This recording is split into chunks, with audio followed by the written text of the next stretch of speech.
Recorded live in Jacksonville, Florida. This is Trivial Warfare. Wait, we're not going to use the regular opening, are we? I mean, we can do a whole new bumper, but that's going to take a lot of effort. Yeah, but we should really have our own opening. I don't think you guys are fully appreciating how much time one of those things takes. I agree with Nikki. If it's going to be its own show, it should have its own thing. Fine. This is why Jonathan runs OMG as a dictator. Recorded live from amazing cities all across the country. And Lincoln, Nebraska. This is Trivial Warfare Takeover. More than just a pub quiz podcast, Trivial Warfare Takeover is your gateway to the world of trivia with a theme. Join your hosts, Nikki. Wait, is that the opening we're going with? I take issue with the fact that you're implying Lincoln is not an amazing city. Dustin. He really isn't implying it. He's outright saying it. Nick. Look, we can spend all of our time debating what the opening should say, or we could actually record a podcast. I'm fine with debating. Me too, I like debating. This is going to be a terrible show. And the rest of the Trivial Warfare Army for another episode of Fun and Games. Now here's your host, Nick Groves. Hello, everybody, and welcome back to another episode of Trivial Warfare Takeover. We are the podcast that takes the pub quiz out of the pub and brings it home to you. Once again, my name is not Jonathan. I am your host, Nick Groves, and I am joined today by my co-hosts, Nikki Bates and Dustin Resch, who are both equally lovely and talented. Welcome on to the show, guys. How you doing? I'm happy to be here, and this is the first live via Twitch recording that we've done, so it's nice to see everybody. Dustin, what's going on in your world? Are we supposed to be equally lovely and equally talented, or just equal to each other in loveliness and talent? I think it's a combined cumulative thing. Like an average. Okay. Yeah. You that. take the two, you average it out, and it's about even. That sounds good to me. I'm super excited because this has been like 18 months in the making. Takeover 3 was a lifetime and a half ago. You don't have to remind me every 6 months. We'll do another episode. All right. Does next week work for everybody? No? All right. How about the week after that? No? How's 2025 looking?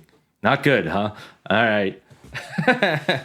Dustin and Nikki, this is episode 4 of Takeover, and to this point, you guys have competed against each other in every one of the first 3 episodes of the show. Is that true? We never played on the same team? We have not. Okay. Even split up families to make us play against each other. Yes. That's right. So that was great. I decided that given the fact that the two of you are on the same team, you needed a buffer between you. So the third member of your team is Caitlyn-Joyce today. Caitlyn, how are you doing? I'm doing great. How are you guys? Good. Welcome back. This is your second takeover. Yes, it is. I think, was I on the first one? I don't remember. Maybe? Yeah, I think you were on the first Yeah. one. It was the fast food episode, and I think your presence here... No, I did the Netflix episode. Oh, the Netflix one, the Netflix second too. one. Right. Yeah. Okay. And your presence here, I think, is a testament to how few friends I actually have. Well, yeah. I used to work for you too. So like, you know, the lines you're are right. just- The line of friend is very, very... That's a testament to the only way Nick can make friends is to pay them. That's fair.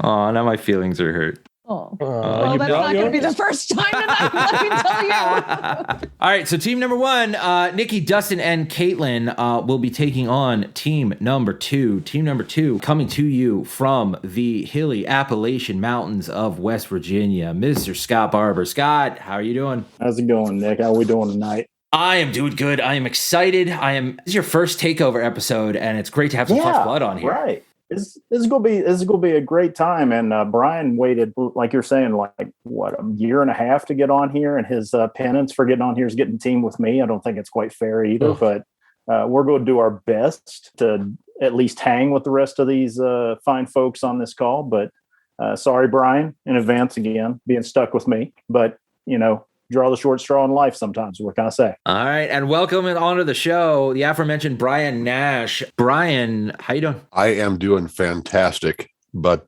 Scotty, I think I am the albatross around your neck, my friend. We are in some illustrious company tonight, and I'm fully expecting to get my butt kicked. Isn't it always fun to hear how the contestants sandbag themselves before going like 11 for 11? I'm the biggest dead weight. No, I'm the biggest dead weight. No, I'm the biggest dead weight. No, I suck. No, you're awesome. All I'm saying is Brian put it excellent in the chats. We're having back and forth on our team. With Brian and Scott on a team, we're Team BS tonight. So take that for what you get. 100% could not come up with a more apt team name. All right, and team number 3, your raffle winners from the Ben is Awesome Fund. Kent Buxton. Kent, you contributed significantly less than the partner, but your ticket was the one that came out. Wow. So we know who the lucky number 2 here is. How you doing? Welcome on to the show. I am super lucky, obviously, because Rachel's here. So we have established we're in the same room, so we have to have a speaking pen. So whoever has the pen is the one that's allowed to talk. Yeah, to unmute. Yes. Yeah, that's a lot of responsibility there to pass that pen back and forth and make sure you're good. It's only going to get more fun as we get more. As we get more and more drunk. I was going to say that pen is going to be under the couch somewhere, kicked into a different room and eaten by a pet. All right, well, welcome on to the show, and your partner Rachel Shuman. Rachel, how are you? I'm great. It's the pen.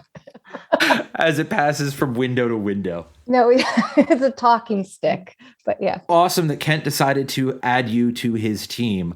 I know, that's really cool. It was a near miss, but you made it here and we're excited to have you. Whew.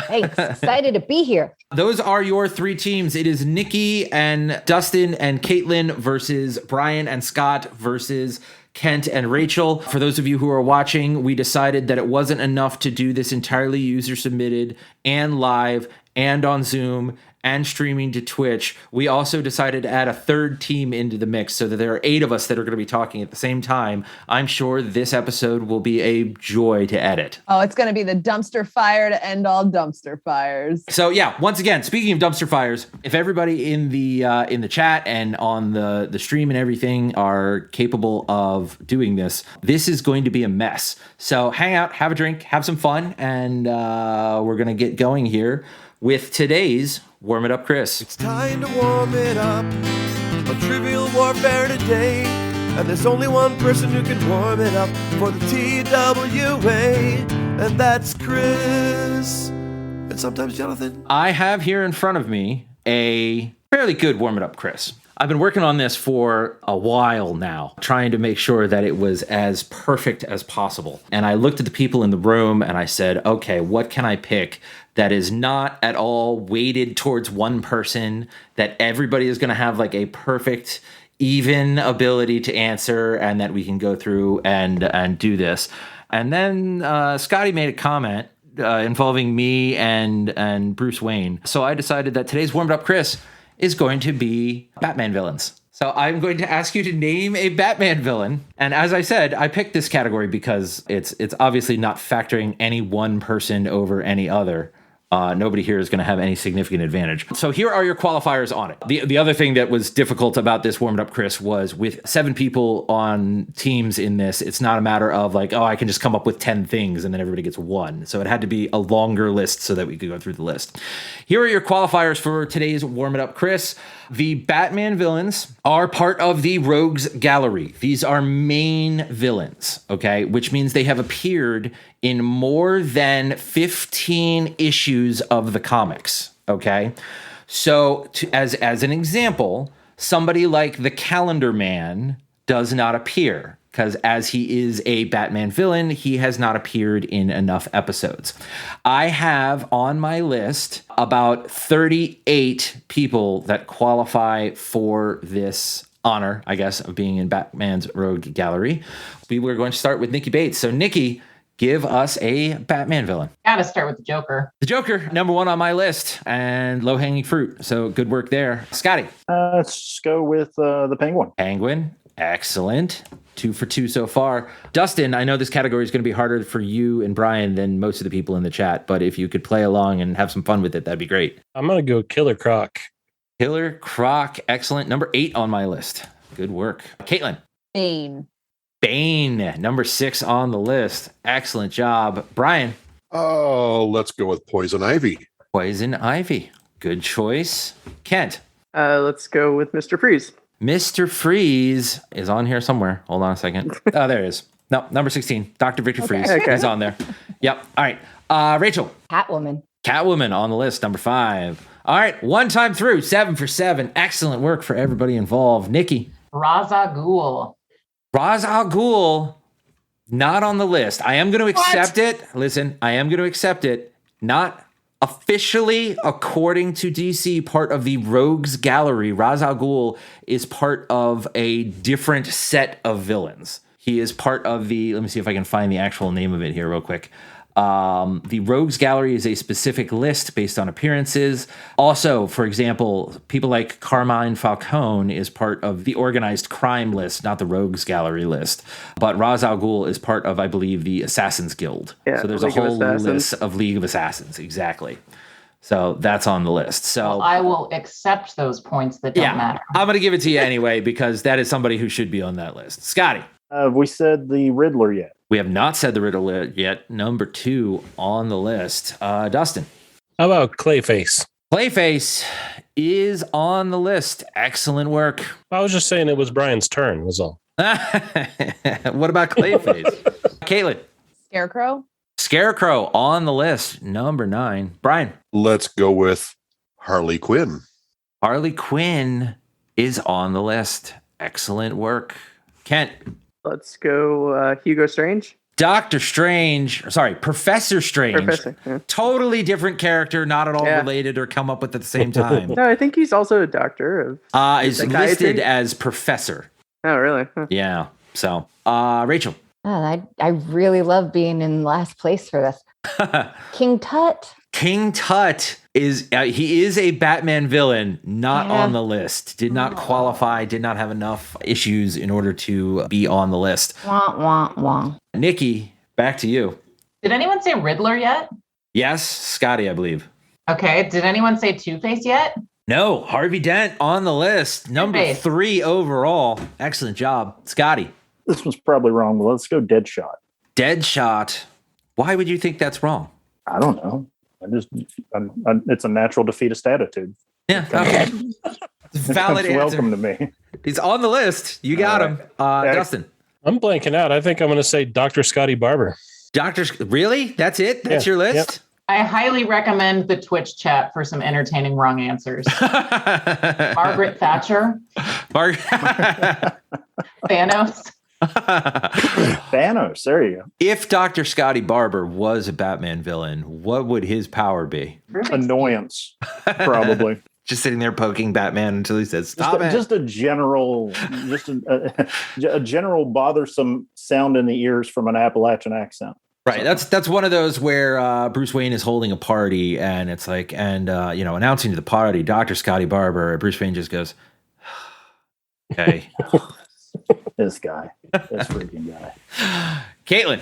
All right, I'm thinking out of the box because the only thing I know is that there was Batman versus Superman. So I'm going to go Superman. Superman, not on the list. Does not qualify. Sorry. Brian. We're pretty much past all the movies at this point. So now we have to get a little more creative. How about Man-Bat? Man-Bat is on the list. Dr. That's Kirk a real thing. No, Landstrom. you're making that up. Call. You're making that up. That's not a real thing. Man-Bat's very much a thing. Good call. Yeah. Absolutely. He's basically a werewolf, but he's not a wolf. He's a bat. Kent. I think there is one. I'm trying to think of the Arkham games. I'm going to try. Is Firefly one? Firefly is on the list. Okay. It's the only one on my list that does not include an explanation of who the character is. It's just the name. She starts fires. Yeah. It's pretty self-explanatory, really. Yeah. All right, Rachel. All right. I don't know about this one because I don't think it's a Batman villain, but it's a DC villain. So let's try Cheetah. Cheetah, not on the list. Yeah. Good guess, though. And not that good. See. That is 3 times through. Do you all want to go one more time through? Or is everybody tapped out? I don't know any of them. I have a few more random guesses, but that's it. Start throwing them out. Yeah, just as a group, let's throw out the rest of them. Would the Court of Owls count? Court of Owls is a different set of people. Okay. Yeah. Okay. Kingpin? Yep. Kingpin, not on the list. Marvel. Kingpin is He's Marvel. Marvel. Oh, Would Lex Luthor count toward Batman? So Lex Luthor is on a list. Again, it's one of those like the owls and the assassins and stuff like that. It is. He's on a no-fly list, right? Yeah. Nice. Twitch chat says Elon Musk. Elon Musk is that's my arch. All right. How about Kite Man? Kite Man, I don't believe is on the list. That would be great. Was there a rat guy, like a rat king? Rat catcher? Oh, the Rat King. Yeah, that was Ninja Turtles. Yeah, I know. There was the rat catcher. Rat catcher. Who did Vincent Price play on the old show? What is the giant shark that's in the Harley Quinn show? King Shark. Oh, yeah, King Shark. Is he on there? Not a Batman villain. I have another one. No. I think is maybe one. Okay. Pig or Mr. Like the guy who wears like a pig mask, and I think it's PYG or something. PYG? Maybe. I thought so. There's no PIG. There's no PYG on the list. So no pig. Is there a rat on the list? There's no rat. Now y'all are just naming animals. Yeah, we're just Man Bear Pig. Man Bear Pig. How about Condiment King? Condiment King, not on the list. Oh. Clockman. How about Armadillo Man? Is Armadillo Man? Armadillo Man, not on the list. Clockman, not on the list. All right, I give. Boomerang, Captain Boomerang. Captain Boomerang, not on the list. No. All right. So the ones that are left on the list, and it's Zaz. Someone said Victor Zaz. Victor Zaz is absolutely on the list. You've got Deathstroke, which is on the list. Okay, I did know that one. Those are two of the more well-known ones. Someone said Solomon Grundy, which seems reasonable. Solomon Grundy is not on the list. I don't believe he's appeared in enough episodes or enough issues. I don't think he was specifically a Batman villain. I think he was a different. Yeah. Mad Hatter. Oh, Mad Hatter. Mad Hatter is on the list. Yeah. Jarvis That was from Teach. Twitch chat. I am not taking credit for that. I'm actually surprised at some that aren't on this list. Like the what was the guy with the ventriloquist dummy? The ventriloquist. Edgar Bergen. Yeah, just the animated series. Yeah. So that is the well-known ones that I've heard of. Oh, the ventriloquist in Scarface. Yeah, he is on this list. Toymaster. Yeah, someone said Toymaster. Toymaster not on the list. We've got the rest of the list is Hush. Oh. Who I had never heard of before. Massive psychological physical and psychological attacks. Bruce Wayne's childhood friend, Tommy Elliott, blamed Dr. Thomas Wayne for saving the life of his mother, who he hated and tried to murder. So, not great. The Black Mask, and then it gets into just people's names. Arnold Wesker. Larry. Is actually, okay, Arnold Wesker is the ventriloquist. So he is on this list. As well as Peyton Riley, who is a female ventriloquist, and Shauna Belzer. What's with all the ventriloquists? I know. Well, they're creepy. Anybody who plays with tiny dolls, no offense, I guess, to anybody who's listening, but anybody who plays with tiny dolls is inherently creepy. Just from my opinion. So is Jeff Dunham on there? Yes, Jeff Dunham is on the list. I'll go one further, Nick. Anyone who plays with like grown-up sized dolls also kind of grown-up sized dolls even creepier. Yeah. Also on the list, the Red Hood. Jason Todd is technically on the list. I thought about that. 'Cause he's one of the Arkham game villains. Yeah, it makes sense. Garfield Lins, Ted Carson, Bridget Pike, Basil Carlo, Matt Hagen. Which Basil Carlo is Clayface. That's Clayface. Yeah. Basil Carlo's okay. So then these are just some of the other ones that are the same. Preston Payne. That sounds familiar. Sandra Fuller. Cassius Clay Payne is the son of Preston Payne and Sandra Fuller. The fifth Clayface. So that's just Clayface. Catman. Ew. Wait, Cat. Isn't Catman the guy from Fairly Odd Parents? Yes. I'm pretty sure it's Catman. I'm pretty sure Adam West played Catman on the Fairly Odd Parents. Yeah. Okay. You're not wrong. Yeah. All right. So Catman. And then the last one, which I believe somebody said earlier on, but I missed it, is Killer Moth. Okay. So Killer Moth is on the list. I got a bug zapper for him. All right. That is your warm it up, Chris. Everybody feel warmed up and ready to go? Feel good. And if you're using the Triviamatic app, it says press start game when you hear the first question. Right. Excellent point. The Triviamatic code is 713702. You hit the play now button on the app. You push 713702. Today's game is going to be Nikki Bates, Dustin Resch, and Caitlyn Joyce Senay versus Scotty Barber, Bryan Nash versus Kent Buxton and Rachel Shuman. And without further ado, it's time to play the game. Play us. Oh, yeah. Y'all know what time it is. This is Mr. Literature himself, cordially inviting you to the game. This is 6 rounds of trivia goodness, 3 questions per round. Every right answer gets you 10 points. In the middle, we'll take a pause for the cause and ask a midpoint question worth up to 20 juicy points. After round 6, you can wager any or all those points you've been building up and take a shot at the final round.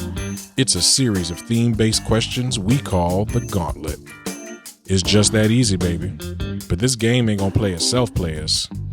Let's get it on. Our first question tonight comes to us from David Abalifa. Is that correct? Abalafia. Abalafia. David Abalafia, welcome on to the show. How you doing, David? All right, yourself? I'm doing okay. You get the honor of kicking us off today. You were the first name pulled out of the hat for the question writing prize. You had a great question that you submitted, and I said this is perfect to start out the entire thing. So please, without further ado, round 1, question number 1. David, what is the category? The category, literature. Literature. What first name is shared by one of the children in Lemony Snicket's A Series of Unfortunate Events and one of the children in Charlie and the Chocolate Factory? They even have similar last names. Caitlyn says we can lock in. All right, that's one team locked in. I think we're locking in.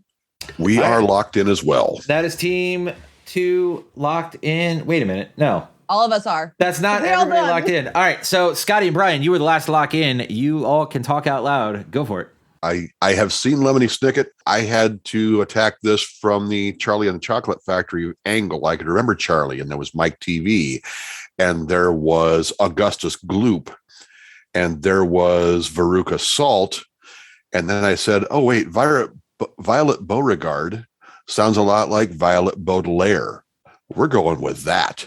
So we locked in with Violet Baudelaire. All right, Scotty and Brian locked in with Violet. Let's see, second team was Kent and Rachel to lock in. What did you all end up with? We locked in with Violet as well. We went through the list of Charlie and the Chocolate Factory children, and that was the one that seemed to ring the bell the clearest. Violet and Caitlyn, Dustin, and Nikki, you locked in first, so I'm sure you also had the right answer. What did you end up with? I am a huge fan of Veruca Salt, the band, and their album American Thighs. We went Violet. We got Violet, and Violet. David, how'd they do? Well, Brian gave me all the flavor text, but yes, in Lemony Snicket, it is Violet Baudelaire, and in Charlie and the Chocolate Factory, the gum-chewing Violet Beauregard. So Violet is the correct answer. All 3 teams got Violet. Yay. All 3 teams are correct. Good work. I loved those books when I was a kid. I read them all. I was not a kid when those books came out, and you can go right to hell. I was sitting at a bar a number of years ago, waiting for a meeting with somebody, with a bar owner, and I saw somebody. I was reading Lord of the Rings because they were coming out with or I was reading The Hobbit because they were coming out with the Hobbit movies at the time. So that's how long ago this was. And like a 20-year-old kid came up to me and go, man, I love those books and I love those movies. I read them when they first came out. And I looked at him and I'm like, no, you read the movie version of the book that came out. Yeah, your grandparents didn't read those books when they first came out. Exactly. All right. Well, David, thank you so much. Thank you for being a part of this. Thank you for coming on. Everybody on the show got your question correct, which is a perfect way to start out the show. So thank you so much for being a part of this today. Thanks, David. Absolutely. Question number 2 comes to us from Mark Adams of Sporkle fame. Mark is in charge of Sporkle. So if you have questions about anything related to Sporkle, or perhaps you may be coming here to my hometown of Washington, D.C. in a few months, direct everything to him because he knows what he's doing. He is not here with us today, so I will be asking his question. Round 1, question number 2. Your category is Movies with Ben. What is the highest grossing film at the U.S. box office that has been adjusted for inflation to contain the letters B-E-N in order somewhere in its title? This particular film is in the top 25 films on that list and was released over 50 years ago. Can I ask a clarifying question? You can. I will try to answer it.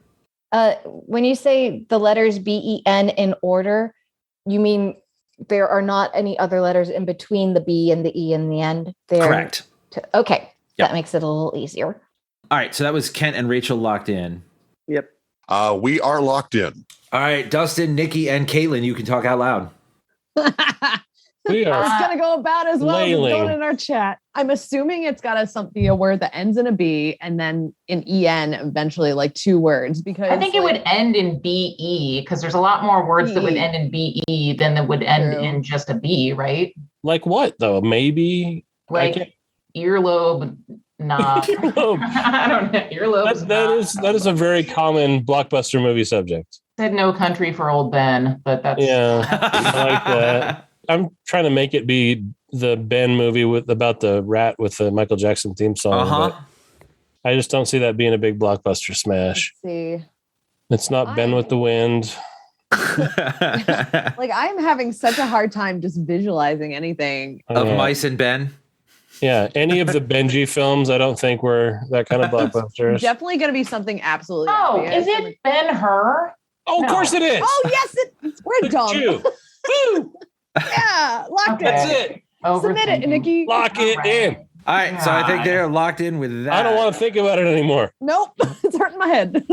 Brian and Scotty, what'd you end up with? Well, we ended up with a little bit of disappointment that they pulled a Jonathan. we pulled a Nikki is what that was. Yes, we locked in with Ben-Hur. And Rachel and Kent. We started from the premise of Ben-Hur's a movie and that has Ben in it. And then we tried to think of anything that had Ben and couldn't get anywhere else. So that's what we ended up in. And I think I remember reading at some point about how, like, if you look at how Ben-Hur has have the money earned at the time would translate to modern day revenue, it was like insane. I think I did read that at some point. Yeah, absolutely. So all 3 teams once again said Ben-Hur. All 3 teams are correct. Excellent work. 1959 was the film, and it was the 14th overall on the list of U.S. box office adjusted for inflation. Thanks, Nikki. Yeah. Number 1 on that list, I think, is always and forever Gone with the Wind, because adjusted for inflation, it made like $30 billion or something ridiculous like that. Round 1, question number 3 is brought to us by GK Little. GK is here with us in the chat. She will be asking the question. Welcome on to the show. How you doing? Hi, guys. Oh, fun Ben-Hur fact. It's the date of this recording is the day before Easter, and Ben-Hur is an Easter movie as it ends on the day Jesus died. Yes. Ben-Hur is an Easter movie, like Die Hard is a Christmas movie, right? Exactly. Yeah, same thing. Exactly. Mm-hmm. And Die Hard is my favorite Christmas movie. It is. It's the best Christmas movie, really. It is. You're not wrong. Round 1, question number 3. GK, what is your category? My category is Das Wunderbar Auto. Das Wunderbar Auto. And the question. There have been many people who are credited with inventing automobiles over the centuries. Which one is credited with inventing the first gasoline-powered automobile by an internal combustion engine, 3-wheeled, 4-cycle engine, and chassis from a single unit? Or, basically, who is credited with inventing the modern automobile as we know it today? You always know, GK, it's a good question when everybody in the room goes like this. Oh. I know that. I know it's in here somewhere. We are in. Okay, so that is Nikki, Caitlyn, and Dustin that are in. We're also in. All right. Well, then, great. Brian and Scott. Oh, crap. Yeah, I've still got. We basically went back and forth with a whole lot of nothing on this. I'm wondering if the Wunderbar Auto being a hint has to be a hint in the category name, but I've got nothing on that. I mean, Volkswagen that's just the people's car. Yeah, that's right. Yeah, that's the company, but it's not. And it's, I don't know who.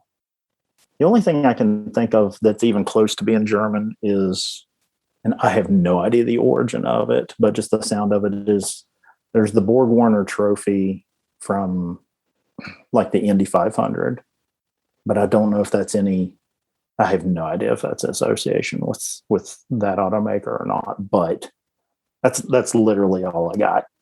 I have absolutely nothing better to go with. If you want to lock, I mean, we can guess that. I think Borg Warner is like a slash thing. It's like Borg Warner, but I'm not sure if it's one or the other. Do you want to go? What? Do you want to guess one of them? You want to guess the full thing? You pick it. I'll throw it out there and you pick it. You son of a crap. Yeah, I told you I was useless when I came on here. You shouldn't be surprised by this. Well, I like Warner. Let's go with Warner. All right, let's go with that. Kent and Rachel, you were in next. We had a little debate over here. We were 50-50 between two answers. I was like, well, I know Carl Benz is German, and then we were starting talking about engines, and I was like, I know Diesel made an engine. I don't know his origins. So we basically coin flipped there and said Diesel. I convinced him to say Diesel. I'm like, I think that's right. And then we saw it was wrong. And then, or I don't know if that's been clarified yet. Yeah, we can see it on the app that it was wrong. I was gonna say, just wait to look at the answers before you submit. It's probably the better way to go. So you went with Diesel. You locked in with Diesel. Yes, we did. All right, Dustin, Caitlyn, and Nikki, where did you end up with? I'm sure hoping that Diesel's wrong because that's what Caitlyn said, and I steamrolled her. It's fine. And I think if I'm not wrong, I think Benz was the money guy and Daimler was the inventor because there was a Daimler Benz and then later Daimler Chrysler, and we're gonna say Daimler. Daimler, Warner, and Diesel. All right. So Volkswagen was actually started by the German labor union, just for the record. It is the people. It was literally, they did it so they could make the Beetle for the everyday German people in the 1930s. Dustin, you are correct, but you got the names you got the inventor and banker flip-flopped. It is indeed Carl Benz who is credited with creating the modern automobile as we know it. Yeah. First, though, the first car was invented in the 1700s, believe it or not, and it was steam powered. And the electric car was invented not long after the steam engine, and then the gasoline came. So the electric car has been around longer than the gasoline power. I was going to say, I thought I read somewhere that the patent for the first electric car was bought by the gas companies. Yep. And then they just sat on it. By Mr. Rockefeller, actually, because he had all of this leftover gasoline from his kerosene business. Yeah. And he knew a guy named Henry Ford who was pretty good at manufacturing, believe it or not. All right. Well, thank you, GK, so much for your question. First one that stumped all three teams. So good work. My favorite thing about writing questions is doing a question exactly like that. All three teams mentioned the correct answer and then went in a different direction. So excellent work on that. And good clue in the category name. Yeah. Yes. I tried. I couldn't use DOS Auto because technically that's copyrighted by Volkswagen. So there you go. There you go. All right. Well, thank you very much, GK, for your question and for contributing and being a part of this. Thank Awesome. you. Thanks, GK. After round number 1, we have our score check. All three teams got the same 2 questions right and the same question wrong. It is 20 to 20 to 20. Yeah, CPA verified. That's your math. We're just here to keep your math easy, Nick. I appreciate that. Thank you. Yep. All right, we move right into round 2, question number 1. This question is brought to us by Luke Leavenworth. Luke, how you doing? Welcome on to the show. Hey, everybody. Thanks for having me. So, Luke, your question, what's the category? My category is Fifth Man of the Century. In addition to George Carlin and Alec Baldwin, and certainly more famous for other things, who appeared on Shining Time Station as the miniature Mr. Conductor?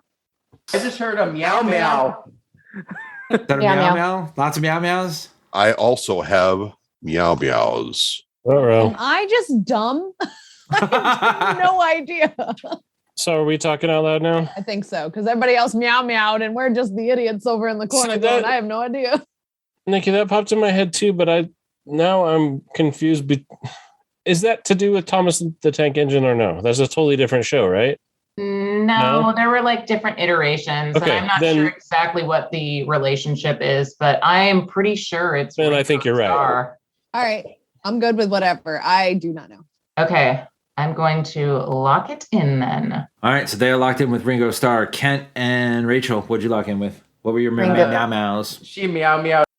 Ringo Starr. Ringo Starr. All right, and Brian and Scotty, what do you get? Yeah, we had the same discussion. We sent it at the exact same time. So pretty good sign you're on the right track. Ringo Starr for us too. All right, all three teams had Ringo Starr. Luke, how did they do? Alec Baldwin was actually on a spin-off called Thomas and the Magic Railroad, which was after my time. And George Carlin certainly did it for the longest. But yeah, Ringo Starr was the very first Mr. Conductor. Congratulations, everybody. Hey. Hey. Thanks, Luke.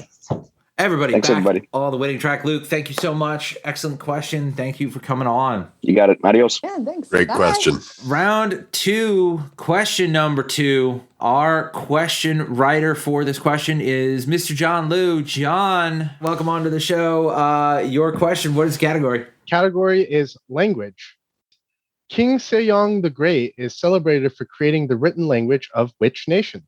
It's based on a syllabic alphabet where the symbols refer to the shape of your mouth and tongue when pronouncing the symbol. John, can you spell that person's name for us? Absolutely. It's King Sejong, Sejong. Okay, thank you. John, can you make some shapes with your mouth while you do that again? We're going to lock in. I believe we are also locking in. Are we, team? Yes. Sure. Okay. All right, they're locked in, which means once again, Scotty and Brian. I think we have something, but we're just kind of discussing whether or not to go with it. Based on the name of that king, I was stationed in Korea for a year, and that name sounds Korean to me. You know what? You've got way more thunder than I do, so let's go with that. That's not thunder, but that's, I mean, I have no thunder, but semi-educated guess. You have a clue. I have no clue. Therefore, you have much more thunder than I do. Then we will guess Korean, aka Hangul. Ket and Rachel, where did you end up? Also locked in with Korean. Just said that looks Korean, and that I was saying that, the way that it is a syllabary and the letters do resemble something that might be a shape of a tongue or a mouth as you speak it. So it made sense. It's not something I knew, but it just made sense. Nikki, Caitlyn, and Dustin. We're having a discussion now about why everybody should argue with me, even if it seems like I have thunder, because I'm pretty sure I led us wrong. And I'm picturing the letter forms and things like that. And I talked us into Thai. And I'm pretty sure it's Korean. So we got Thai, Korean, and Korean. John, how'd they do? King Sejong the Great is celebrated as one of the greatest kings of Korea. Korean is your correct answer. Excellent work. Sorry, Dustin. Brian, next time you tell me what you're thinking. I wasn't That sure. was a great question, John. It was. Great Yes. question, John. My thunder means nothing. You are the one who studies the languages. I'm just over here. Not watching very anime well. and shit. 2,000 consecutive days on Duolingo. And Not only am I appreciative of the question from John, but John's also an OQL reader extraordinaire. Yes, he is. Him doing that as well. Wanted to give him a shout out for his work with that too. So Always pastes the question in the chat. he's so good, right? So good. So good. round number 2, question number 3. Your writer for this question is Asha Usef. Asha, how are you?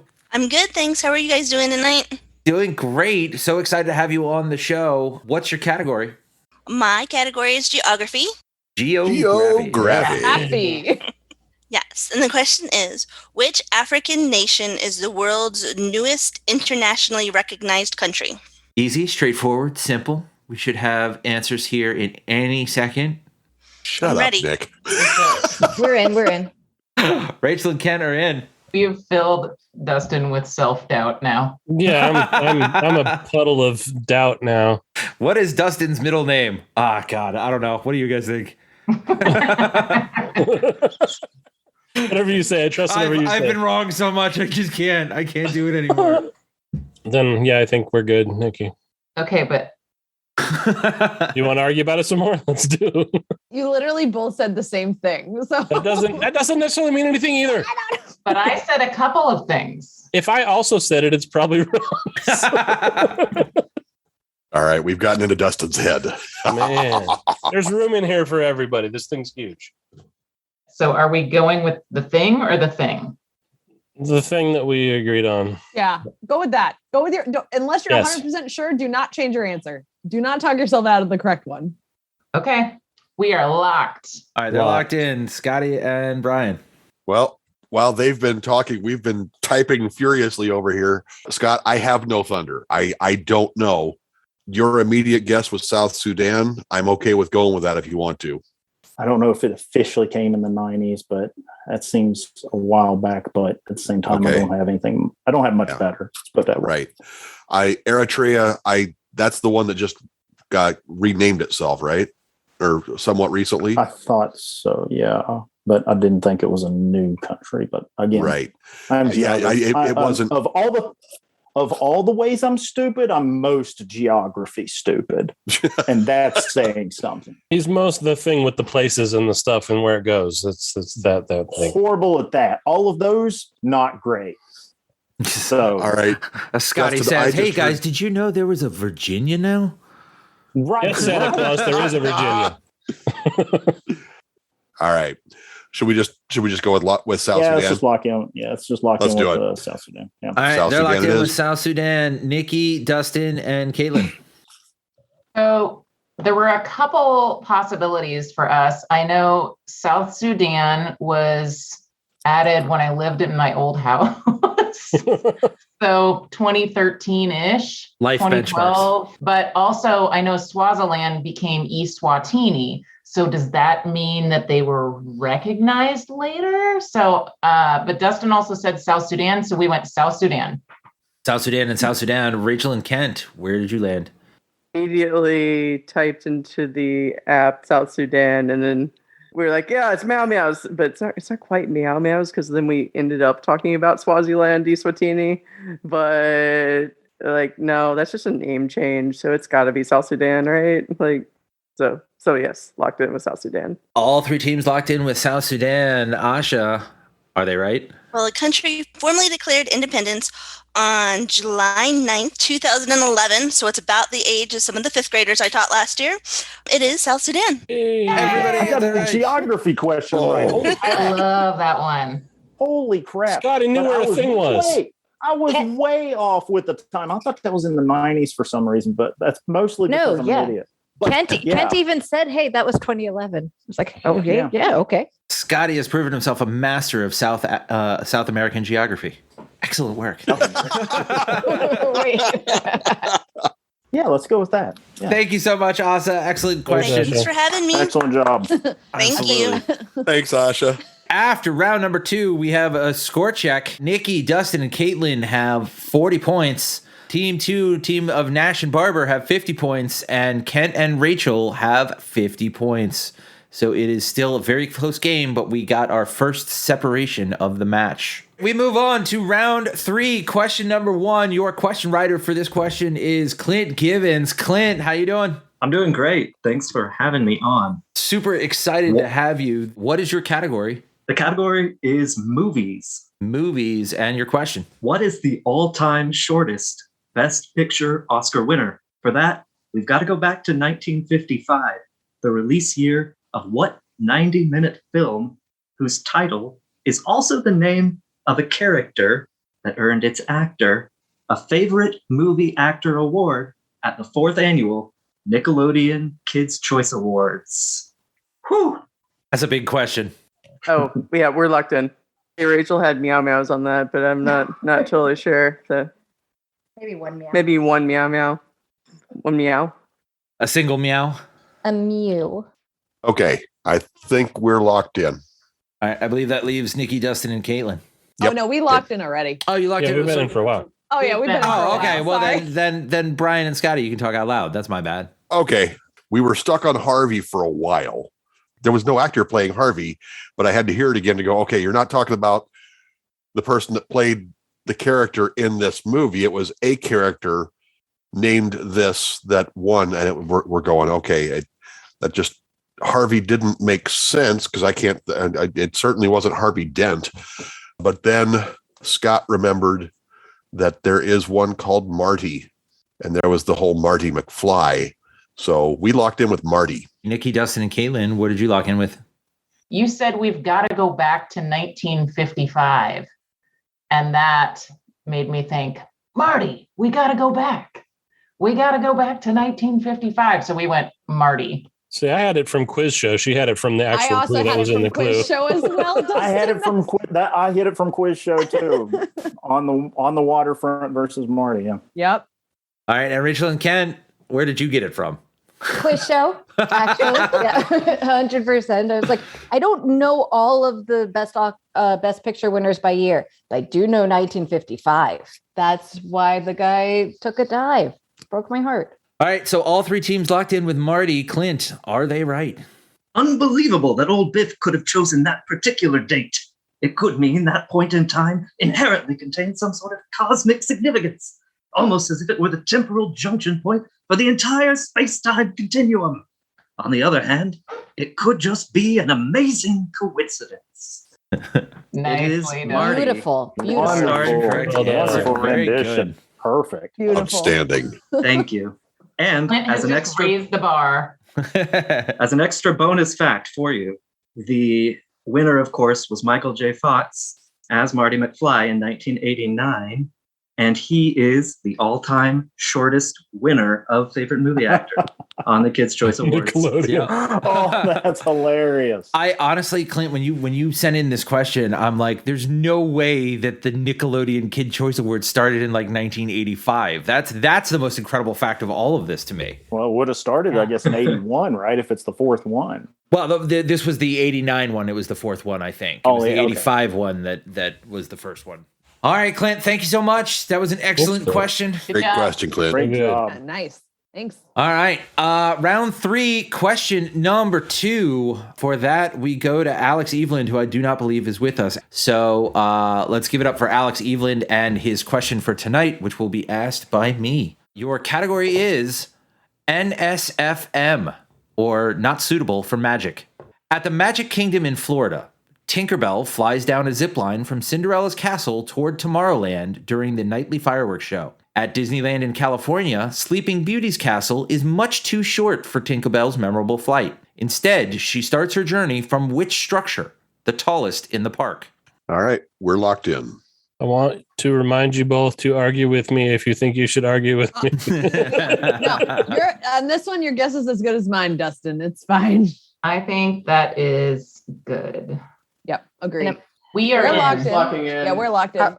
We started off by whispering to each other, hey, I don't bleeping know this. And then it really didn't go much further from there. We're like, is that at Disneyland? No, that's still Disney World. That's But I think so. I think we have an answer, but I would be very surprised if we're right. It is not a good answer, but we're gonna try the monorail. The monorail. Take my penknife, my good sir. They're locked in with monorail. Nikki, Dustin, and Caitlyn. Well, we're limited by the fact that none of us know how to spell Neuschwanstein. Just saying. Say what? I have We been also there, had a though. discussion about what's in Florida, what's in California. Gesundheit, Dustin. Yeah, sorry about that. It was kind of a toss-up between Space Mountain or Matterhorn for us, and we went Space Mountain. Space Mountain. Okay. And Brian and Scotty. Scotty, go ahead. Yeah, we you. kicked around a lot of those too, and I'm going to be really embarrassed when I get this wrong because I was just at Disneyland a few months ago, and we also went with Space Mountain and the Matterhorn. But for some reason, just in my mind, it seems like Space Mountain's a lot smaller than Matterhorn was, so we went Matterhorn. All right, so we got Space Mountain out of Dustin, Nikki, and Caitlyn. We got Matterhorn out of Scotty and Brian, and we got Monorail out of Kent and Rachel. Your correct answer, once again from Alex Eveland, is the Matterhorn. The Matterhorn is your correct We went with the wrong answer. 50-50 toss-up. Oh, Dang well. it. We did. Well Coin toss done, came up Scotty. wrong. Again, it's only because we were just there recently in California, and I just remember being like, Space Mountain's a lot smaller than I thought it was. Evidently, Ric Flair lied to me all those years. It's becoming harder and harder to believe that Scotty doesn't know everything about geography. Scotty doesn't. I was going to say. Round 3, question number 3 comes to us from Will Dennison. And because this show is for Ben, your category is, I was told there would be no math. This is where you got to get out your fingers and toes. So get ready. If you take the total number of possible solutions in the original board game Clue and divide that by the total number of secret passageways in the game, what number do you end up with? I've got a question. Yes. Maybe I'm off base here, but I was thinking that the secret passageways, they have like a tunnel, right? Are we counting one tunnel as one secret passageway, or the entrances? It's the tunnel. Okay. Yeah, the passageways goes from room 1 to room 2. That's a passageway. So thank you, Clint, for the clarification. Okay, we're locked in with Thunder. With Thunder. Interesting. Oh, yeah. I think that's the longest period of time between question asking and Thunder given. Well, we had to math it, and then I misheard and did an incorrect mathing, and Scotty corrected me and went, "Oh, yes, yep." So yeah, we're locked in. All right, Dustin, Nikki, and Caitlyn, you can talk out loud. Okay, good, because I'm very confused in our chat right now. Okay, so we listed out characters, and we think there are six characters. And 6 weapons. And we listed out weapons. We think there's 6 weapons. And then rooms is always the tricky one. Yeah. I think there are... Okay, so they line the board, and the middle is just like that stairwell going down that's nothing. Yeah. Conservatory, ballroom, library, kitchen, dining room, study, billiard room, lounge. Did we say lounge is... Lounge, yeah. Lounge. Yeah. So that's at least 8. And I feel like it's an odd number, though. So I feel like there's 9.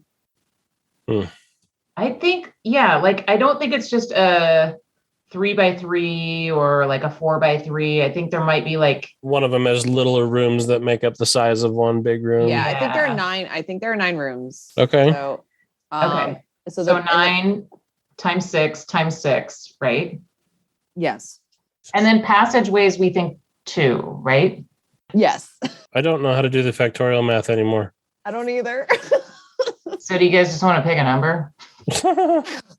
No, but no. You did all that work. You And went we don't through, know how you to do calculated the it all actual up, math and portion. then you decide, hey, you guys just want to pick a number?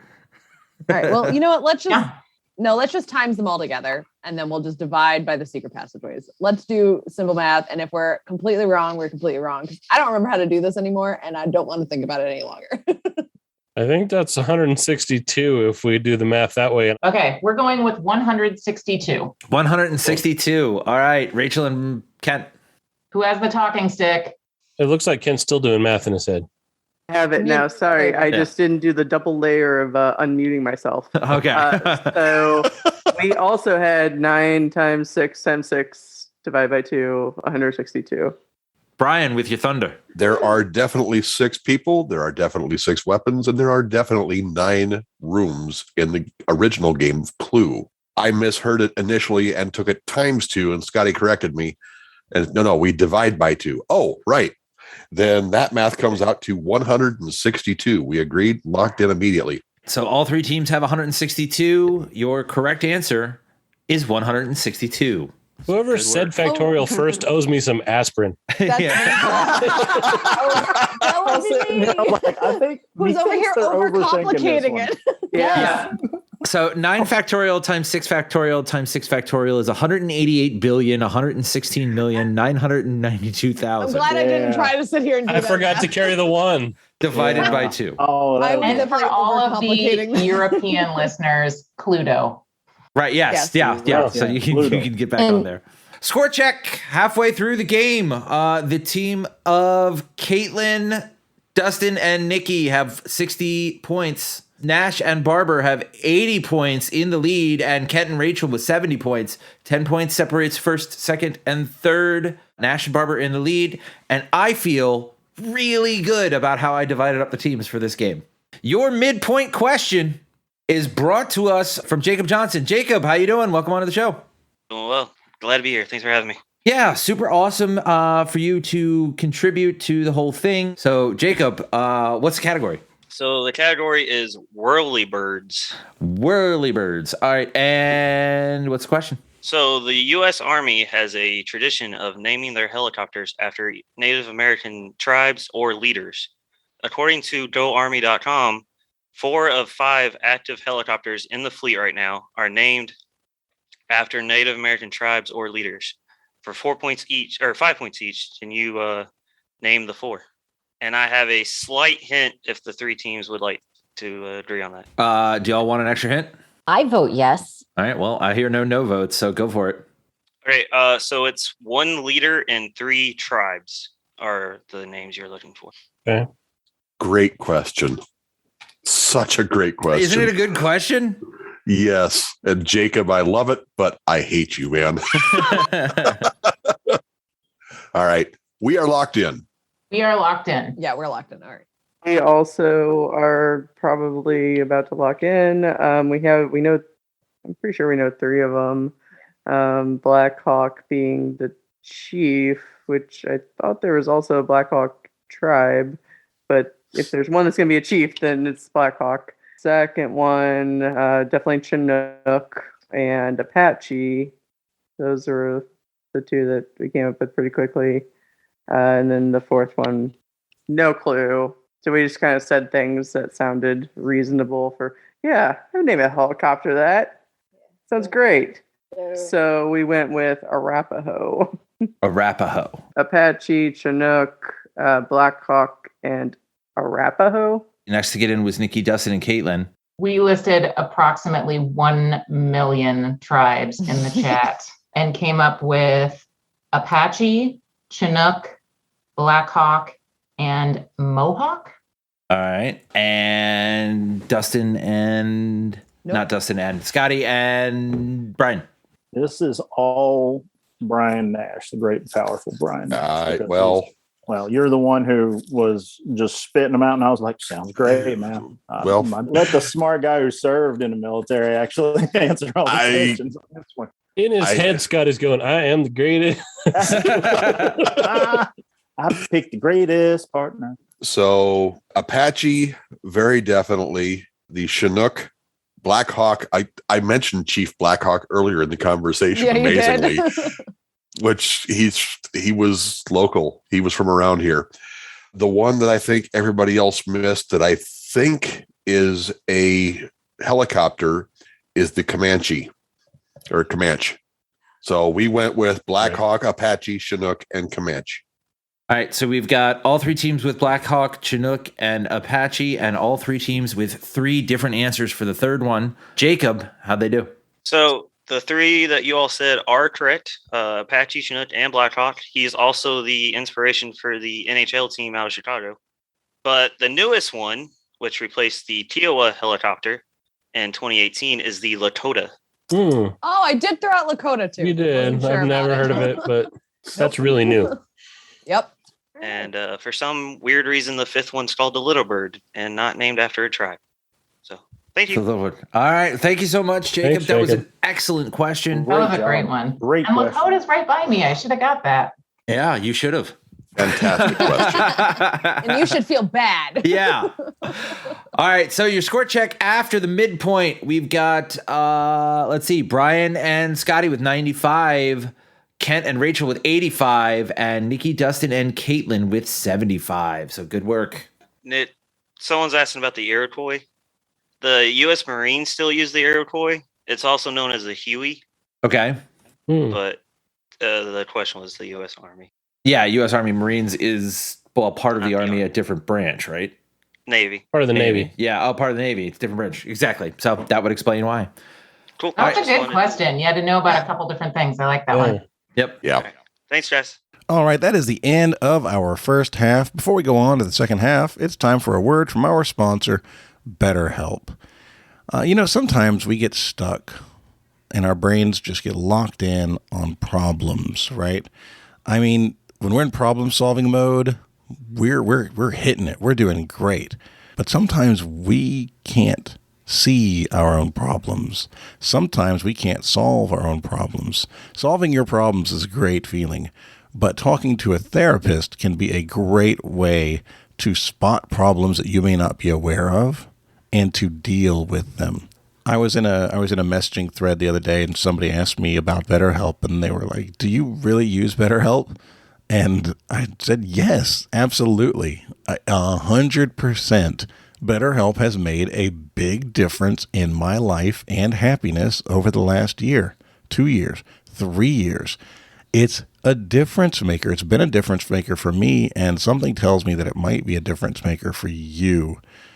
If you're thinking of giving therapy a try, BetterHelp is a great option, guys. It is convenient. It's affordable. You do not have to leave the house. You don't even have to take your pajamas off. You can get matched with the right therapist, and if the first one you get matched with isn't right for you, you can drop them and get another one. No problem. Maybe most importantly, you have a discount because you are a Trivial Warfare listener. So here you go. You want to be a better problem solver? You want to see problems more effectively? Therapy can help you with that. Visit betterhelp.com/TWA to get 10% off of your first month. That's right, 10% off of your first month by going to betterhelp.com. That's HELP.com/TWA. We are also sponsored today by EveryPlate. Guys, so y'all know it's fall now. That means we're all busy. We got the kids back in school. Some of us do. Some of us are on the road longer because people have their kids back in school. Pumpkin spice is in the air everywhere. We are inundated with messages of Thanksgiving and even Christmas already. And let's face it, we're all just a little bit busier. So when your weekdays get jam-packed, when your weeknights get jammed-packed, EveryPlate can help you get delicious tables on the meal in an easy way without breaking the bank. The food comes pre-packaged, it's pre-portioned, it's set up, it's ready to go with easy instructions on how to cook it. You can be the hero of the kitchen. It's not hard. And you have all kinds of different things. You have super smashed burgers. You have ponzu chili steak bowls, creamy lemon herb chicken. There are so many different things that you can try, that you can introduce to your family. I love introducing things that I would never think to cook. EveryPlate helps me to introduce those things to Sebastian, and it's awesome. It's really cool.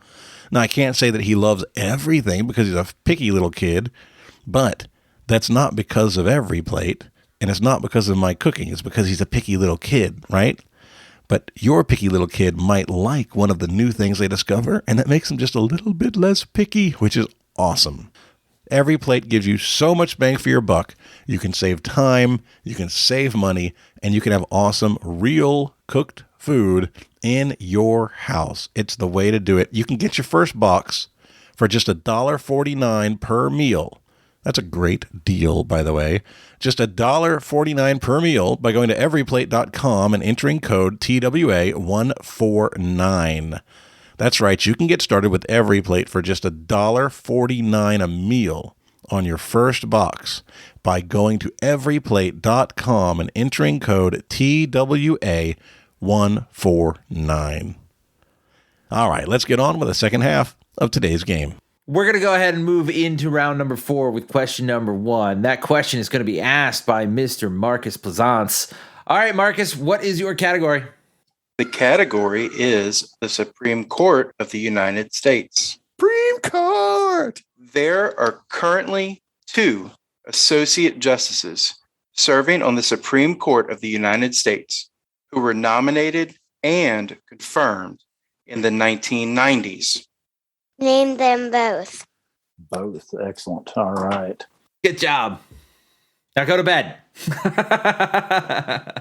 We're locked in, by the way. All right, one team locked in. We now have 2 teams locked in. Now have 2 teams locked in. So third would be Nikki, Dustin, and Caitlyn. You can talk out loud. Okay, so I had an old mnemonic that I made up that I used to use, and it was gross biscuit. And it stood for Ginsburg, Rehnquist, O'Connor, Scalia, Souter, Breyer, Stevens, Kennedy, Thomas. So we ruled out people who had passed away or were retired from that. Thomas, we feel confident about. And so it was between Souter, Stevens, and Kennedy, and we went Kennedy. So we are going to go Kennedy, Thomas from the gross biscuit. All right. Rachel and Kent. We went with, the first one was Clarence Thomas. The second one is soon to be outgoing Stephen Breyer. So they went with Thomas and Breyer, and team number 3, Scotty and Brian. We also went with Thomas, and I'm notoriously bad at these. And So I didn't have much help with anything much to help with it. So I just guessed Alito because I know Alito's been on for a while, but I don't have a lot of confidence in it. So Thomas and Alito. Thomas and Alito. All right. Marcus, all three teams said Thomas. We got a Kennedy, and Alito, and a Breyer. One of them is correct. Would you like to tell us which one? Okay, so Alito is on the Supreme Court, but was not nominated and confirmed in the 90s. Clarence Thomas was nominated by President George H.W. Bush and took his seat on October 23rd, 1991. The second Supreme Court Associate Justice, who will soon be replaced by Ketanji Brown Jackson, is Stephen Breyer, who was nominated by President Clinton and took his seat in August of 1994. I love his ice cream. Excellent job. I ruled He him does make out great in ice the cream. question because I was like, I don't consider him part of it anymore because Ketanji Brown Jackson was Yeah. confirmed. So That's was why I like, love this question so much. I went with what you said. I love this question. I was like, oh, he's being sneaky here. And like, obviously, so yeah. I was like, there's a trick here. If Nick loves it that much, there's something horribly wrong. with it. What Nick is not telling you is that the original question was name one of the two, and he edited it to require both. Of course, That's why he loves it, because it's now technically his question. That's great. Can you make it worse? Yeah, no, it is absolutely not my question. I just thought that if you had picked one, they all would have picked Thomas. The brilliance of the question was in making them get to Breyer, and since Breyer is retired, I figured everybody would just pass right over it. Yep. So yeah, he doesn't technically leave until the end of this session, which is what, October? Yeah, I think he's going to retire at the end of June. I think it's the session June. ends in October or end of September, but they recess in June and then they don't come back until October. So it'll be. And he's in technically bilingual in French and English, so you should check him out because he's a very smart guy. Absolutely. Yeah. All right. Thank you so much, Marcus, for kicking off the second half of the game. Thanks, Marcus. Thanks. Like Great I said, job. Thank you, Marcus. Excellent question. Awesome job.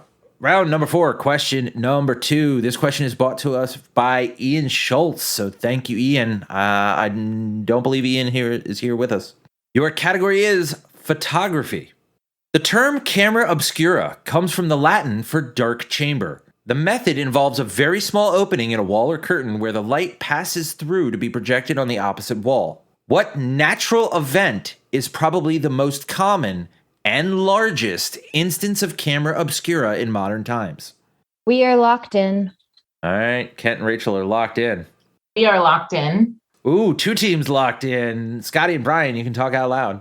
The first thing that popped in my head, the word that was kind of tripping it up was modern, because I'm going, okay, well, would an eclipse qualify for this? Maybe. Yeah, I thought modern times kind of threw that off. But yeah, obviously that's not necessarily modern. That's just pretty much all times. And it's a natural event. Because he said it was a natural a natural thing. Event, modern times. Those are okay, so yeah, the movie projector is out then. Right. A sundial wouldn't qualify for largest. I got nothing, Brian. All right, need an answer. All right. The only thing I've got is an eclipse. That's the only thing that fits for natural. That's the only one that fits. Yeah, let's just call it solar eclipse. All right. Want to go that level minutia with it, or do you just want to call it an eclipse? Let's go. Eclipse is our answer. All right, we'll go with an eclipse. Nikki, Dustin, and Caitlyn. We also went with eclipse. That's 2 for eclipse. Kent and Rachel. We also went for eclipse because you can make that little pinprick box to view it. I love the fact that you're still using the talking stick. 2.5 hours in. I wish you would quit calling me names like that. All 3 teams said eclipse. The correct answer is a solar eclipse. All 3 teams are right. So good work. Ryan, sorry, man. Holy crap. It's okay. I got so hung up on modern times in the question that it threw me off. Well, I mean, I was like, well, there's always been them. Yeah, King Arthur's court. I think that just means that it wasn't that in modern times, this is the most prevalent use of camera obscura. Right. For instance. Since we use regular cameras for the other stuff. Right, yeah. I was going to say, you can also look at it as it is modern times, and all time and in olden times. Yeah, that's where. And then, again, it was the minutia of the question. Sure. Round number 4. Question number 3 comes to us from Sean Huang.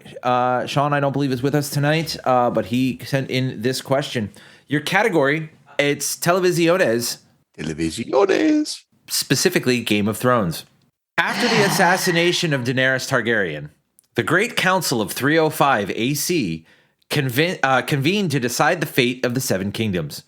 Tyrion Lannister convinces the council that what unites people are not armies, gold, or flags, but rather stories. Who, according to Tyrion, has the best story and therefore should be the king of Westeros?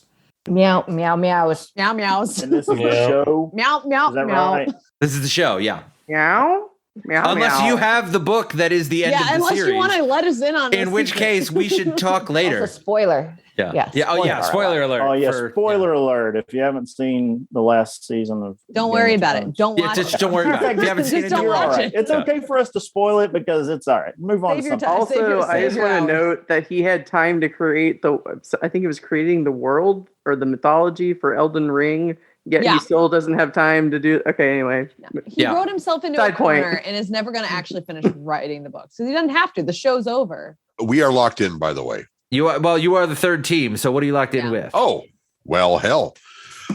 We just kind of needed to talk it through to make sure that whether or not it was Tyrion who nominated the guy, but this was absolutely Bran the Broken. Bran the Broken is what they've locked in with. Nikki, Dustin, and Caitlyn, what did you have? So I am sick of Game of Thrones questions. When I hosted for you with District Trivia, every time a Game of Thrones question came up, my regulars knew that I was going to go, it's over. Let it die every single time. When you were sick of hosting it. for me, it was I a did. month after the finale. Yeah, and it kept going. We had a Game of Thrones question, I swear to God, every week, and it drove me up a wall. Most popular show on Our television. answer that we locked in was Bran. 2 for Bran, Rachel, and Kent. We said bran flakes. Bran. I'm Bran. sorry. That All was 3 teams terrible. said Bran. That was Yeah, a bad joke. you know what? And you should feel bad about it. I laughed I at Bran. do. Take the pen away from her. I laughed at Bran. The pen is taken. I was moved by Bran. Hey, On the that's a throne? joke. When you're on playing the Game of Thrones.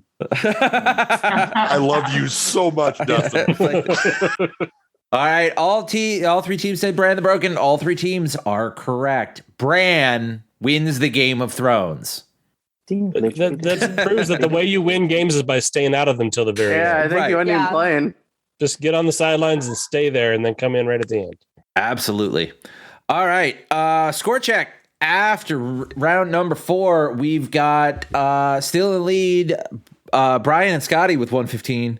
Tied for that lead, Kent and Rachel with 115. And in third place, we've got Nikki, Dustin, and Caitlyn with 95. We move on to round 5. Question number 1. This is coming to us from the Piper family. It will be asked by Willow. Willow, welcome on to the show. How you doing? I'm doing all right. Awesome. Excited to have you here. What is your category? My category is before and after. And what is the question? If you combined a 1989 movie originally titled Teeny Weenies with a TV show that ran for a decade and includes alumni Fergie and Jennifer Love Hewitt, what would you have? Nick, are you locking that in? I am. Okay. They're locked in. That's one. Can I just say the quality of the reads as well as the quality of the writing of the questions has been really impressive tonight? Absolutely. I don't like it. It makes me less valuable. Everybody's doing better Nick job than Nick does. Willow, you're hired. Great. You get double what I make. Still zero? We have an answer, and it's an answer. So I'm going to say we're locked in. All right. That leaves Brian and Scott to talk out loud. I think we might have just accidentally backed into an answer. Is it the right answer? Well, I sure hope so. Scott, you want to go with that? Yeah, let's go with that. Yeah. All right. I think So- the movie piece of it's way better. I know you're right about the TV show. Okay. The other one, but I think the movie fits better for the front part of it for the other answer. Yeah. Yeah. Yeah. I think you're right. I think you've, I think you got it. Okay. So the 1989 Teeny Weenies was really messing me up because I'm going, what could that be? I heard Jennifer Love Hewitt TV and I went, was that like Party of Five? Is it House Party of Five? That doesn't sound.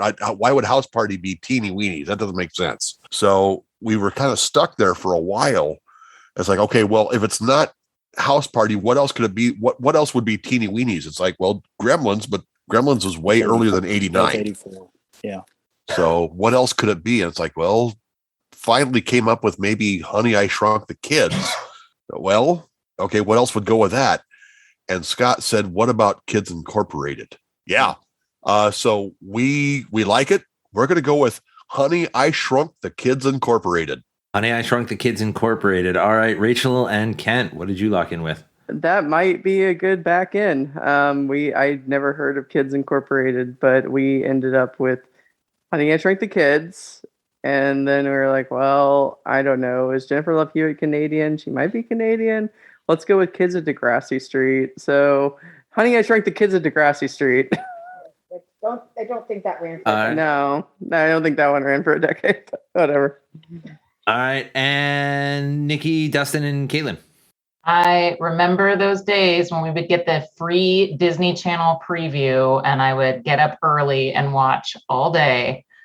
Kids Incorporated we went with, and then Honey, I Shrunk the Kids Incorporated was also our answer. All right, so two teams have Honey, I Shrunk the Kids Incorporated, and one came in with Honey, I Shrunk the Kids of Degrassi Street. Willow, what is the correct answer? Honey, I Shrunk the Kids Incorporated is your correct answer. I love a before and after. For the record, Nikki had that in about 11 seconds. Like 2 seconds. Yeah, I know she had it locked in. I was just like, wow, okay. There was no way I was going to feel stupid for 5 minutes. Yeah. Well done, Scott. If Brian, if you don't get Honey, I Shrunk the Kids, because I didn't realize that was 89. I don't get it. But yeah. Teeny Weenies was my only in. I did not remember what year. So that was a team effort. Well done. Thank you so much, Willow, for that question, and the entire Piper family. Brilliant question. Willow. Good job. Question number 2 and round number 5 is from Dan Felsenheld, and Dan is not able to join us today. Your category is movie characters. Movie characters. Its engine is a 3-liter Ford V6. The dashboard is from a World War I British fighter plane. It has a boat deck made of red and white cedar. Name this fine 4-fendered friend from the 1968 film. Should we lock? Okay. Are we going to lock in? Well, let's just do it because I don't think we're going to stumble into this. So we'll lock in. All right, they're locked in, which means Brian and Scott, you can talk out loud. Okay, so we needed a car that was a character. Yeah. Well, okay, Herbie the Love Bug immediately popped into my head, but it doesn't fit the criteria at all. No, it kind of doesn't. And I can't. The plain dashboard then immediately sent me towards James Bond and his Aston Martin. I don't know if we could really call four-fendered friend. Yeah, that's not like four-fendered friend doesn't really fit that though. 68.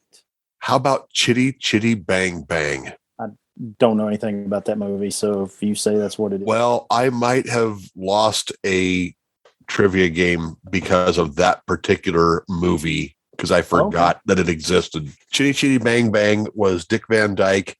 He was an inventor and he modified a car that could then fly. Okay. All you, boss. Let's lock it in. 100%. We're done. Chitty Chitty Bang Bang it is. All right, they're locked in. Rachel and Kent, what did you end up with? We decided, well, we don't really know this. In hindsight, it sounded like, when you said plain dashboard out loud, I'm like, oh yeah, that makes more sense for our answer, just Chitty Chitty Bang Bang. But like, yeah, that totally makes more sense. So Chitty Chitty Bang Bang, and that helps. That helps, guys. Also, just commenting on replying to one of the comments in the Twitch, I actually had just turned to Kent and said, this is why I'm not allowed to play poker. Because it's a bad poker face. So they said they had no idea on the answer. They also answered Chitty Chitty Bang Bang. Nikki, Dustin, and Caitlyn, where'd you end up? I'm super irritated with Brian right now, and I thought he was going to stumble into it a different way because Ian Fleming wrote Chitty Chitty Bang Bang as well as James Bond. He did say that. Yeah. And that is- you that's said our answer Bond, and I was also. like, I thought that's how you were going to get there. Yep. Not just backing into it like you've been doing. No, that's like And the entire nasty time I'm plunge sitting here into going, it. Chitty Bang Bang, we love you. Yeah. Chitty Chitty Bang Bang. I've Chitty never Bang seen Bang, that love us movie. I too. don't know the first thing about it. Don't know anything about the movie at all. He That's just hilarious. chitty backed his way right into that answer. All right, nice. All right, so all three teams answered Chitty Chitty Bang Bang. All three teams are correct. Your answer is Chitty Chitty Bang Bang. Good job. We move on to round 5, question number 3. This is coming to us from Huck Finn, so thank you, Huck. The category is science. In honor of the Batman, what is the process called that bats use to locate their prey? Scott, you okay with locking in? Just sent you the same thing, so yeah. Yep. We're locked. Okay. Let's just talk about it for just a second. Well, we should make him do it out loud then. You're gonna lock in? Yeah. All right, they're locked in. So Rachel, Are Kent, we you can talk locking out in? loud. Yes. Yes. So you're saying sonar or Doppler, but it's not Doppler. For Rowan and for Andy. Meow, meow. If you know something better. I thought echolocation is what they use to get her out. That's what it. Yeah, But it's also saying in honor of the Batman. So what does that have to do with the Batman? So the answer is obviously detective work. Yeah, or Detective Comics or whatever. I like that. Yeah, no, you're right. But that has nothing to do with Batdar. How about that? Batdar? No, I think echolocation's the answer we want to go. Okay, fine. But we're locked in with echolocation because it's probably not Batdar. Because Rachel made you. She's still figuring out. She's still figuring out the Venmo. She's got it. Okay. She's got it. All right, so they're locked in with echolocation. Nikki, Dustin, and Caitlyn. We also said echolocation. And Scotty and Brian. Scott and I both sent it to each other almost simultaneously, and we also said echolocation. If you stagger it a little bit when you say it, it'll bounce off stuff. That's right. You can find out where it is. Yeah. And it could be Batdar, right? It absolutely could be Batdar. Okay. For your sake, right now, I hope it is. The correct answer is Batdar. Nailed it. That's crap. Echolocation is what we have. Echolocation is the correct answer. All right. All teams right. Score check at the end of round 5. In third place with 125 points, we've got Nikki, Dustin, and Caitlyn. Second place with 135 points, we've got Rachel and Kent. And in the lead with 145 points is Brian and Scotty. So good work. All right, we move on to the final round, round 6. Round 6 comes to us from Don Thompson. Don, once again, could not join us tonight. He was really excited and planning on being here, but he got pulled away at the last minute. So unfortunately, it is me again for the third question in a row. Your category is Murder This. In order to meet the criteria for Billboard Instrumental Song, the songs are allowed to have a small amount of vocalization. This applies to the most recent instrumental to reach number 1 status on the Billboard chart. Name this 2013 viral sensation, which inspired thousands of online videos to be posted almost daily. Ooh, there's meow meows in that camera. Meow meow. We got this. All right, they're locked in. We can lock in. All right, they're locked in. Scotty and Brian. You can talk out loud. This is all you, buddy. The year fits and the song type fits. It's a question of, did it go number 1? I don't know about the number 1, but 2 out of 3 ain't bad, right? We'll go with what I thought immediately and just guess Harlem Shake. I like it. All right, so they're locked in with Harlem Shake. Nikki, Dustin, and Caitlyn. Should we freeze for a while and then answer? Yeah, right. Sorry. I got this pretty much immediately. I heard this. I'm like, oh, it's do the Harlem Shake. All right, they're locked in with Harlem Shake. Rachel and Kent. We also right over like Harlem Shake. Yep. That's not official. You don't have the talking. I remember where I was. I was teaching a high school, and I was expecting to get taught the Harlem Shake by the kids, but I was apparently ahead of the kids at that point by a couple weeks at least. So So yeah, Harlem Shake. All right, all three teams say Harlem Shake. All three teams are correct. Good work. And thank you once again to Don Thompson for that question. Thanks, Don. How are we supposed to catch Dustin and Scotty if they won't miss stuff? Sorry. We'll try to be worse. Scotty? Well, keep in mind, they're not very good at I knew what I was doing. Yeah. Round 6, question number 2. This is going to be fun. Okay, so a couple of things. First and foremost, Mr. Conman, if you're still on, please light your camera up and come on to the show. How you doing? I'm doing great. How are you? Super excited. Jeremy, it's good to see you again, man. Well, Dustin, you guys are going to have an opportunity here because I haven't written the question yet. And you're going to pick the category for this question. Cardinals baseball. And so you want to pick something maybe that you know that they don't. And we'll see what I can come up with on the fly here. Is this multiple choice or we can pick any category out of the air? You can pick any category out of the air. Now, if you pick something ridiculous and obscure, I may improv it and twist it to my liking. But so this is something that I've seen Jeremy do live before. So basically, the premise behind it is that Jeremy has been hosting trivia games and asking trivia games and writing trivia games for so long, and his memory works in the kind of way that if he's written the question, he pretty much knows it, right? Like it's once it's done, it's in there forever. It's locked in his brain. So he has the ability to do trivia improv, where he'll stand in front of a room having never written a game at all and goes, "Give me a topic," and then he will give you a question on that topic. So the three of you need to come up with your topic so that he can then pull that question out of the vault and serve it up to us. That's kind of what we're going for here. Now, I mean, if you guys go like 17th century Russian literature, I'm going to be like, well, screw you. Caitlyn is currently typing in her phone, pushing for a question about the Plantagenet line. Right. Definitely needing something to come out there. Shush. I'm in Scotty's trouble. furiously typing, what the hell's a Plantagenet? British queens and queen regents. Queens and queens what? Queen regents. Queens regents. Married to kings. Married to the kings. Yeah. Oh, okay. British queens. Okay. British queens. British queens. But not just the ruling ones. Any of them. Go for it. All right.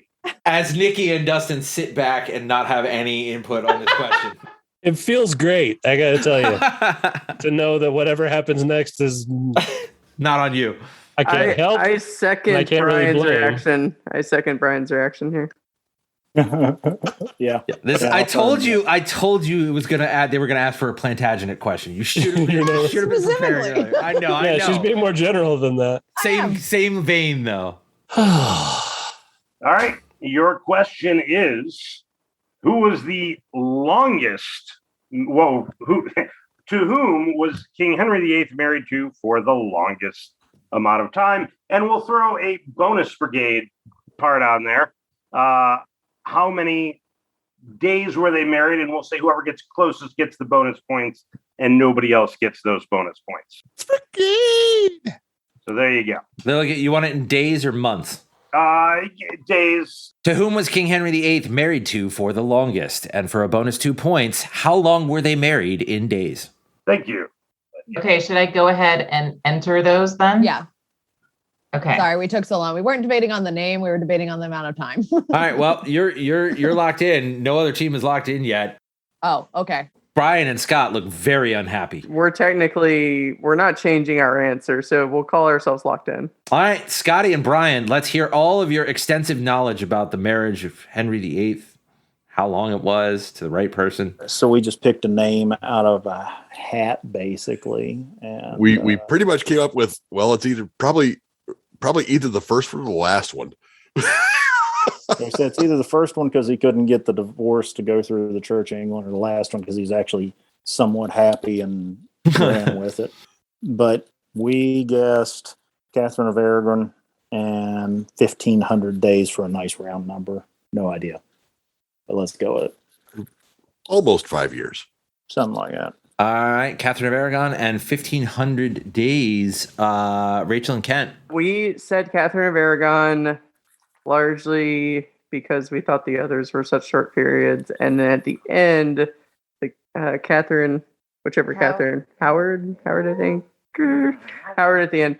We just figured she didn't last as long because he probably just they got married and he probably just died. So we went with Catherine of Aragon and we said 2265. So like a good, solid 6 years.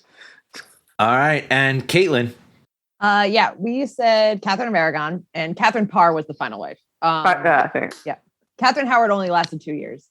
But we went with, I think they were married for 24 years, like something around that, between 24 and 26 years. So we went with, but we rounded up a little bit. So we went with 8,800 days. Wow. Jeremy, all three teams mentioned Catherine of Aragon. All three teams had two teams had actually answers that were pretty close, and then one was way off the base. How'd they do? Well, maybe I should have gone with shortest wife. Caitlyn, would you have known that? That was Jane Seymour.